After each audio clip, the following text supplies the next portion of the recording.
Samantala, patuloy na pinapasan ng mga laundry shop na gumagamit ng gas tank ang epekto ng tumataas na presyo ng liquefied petroleum gas sa Cauayan City.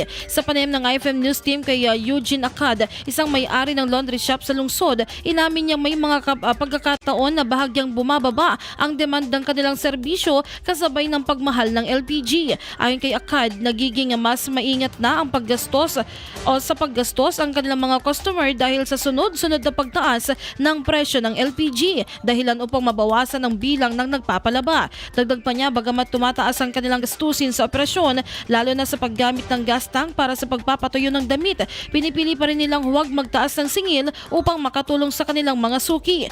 Nilinaw ni Acad na nananatili sa dating presyo ang kanilang serbisyo sa kabila ng pagtaas ng LPG, kahit pa nangangahulugan ito na mas maliit na kita para sa kanilang negosyo. Sa ngayon, patuloy na umaasa ang mga laundry shop sa Cauayan City na magiging stable ang presyo ng LPG upang mapanatili ang kanilang operasyon at hindi na tuloy maapektuhan ang demand sa kanilang serbisyo. IFM News.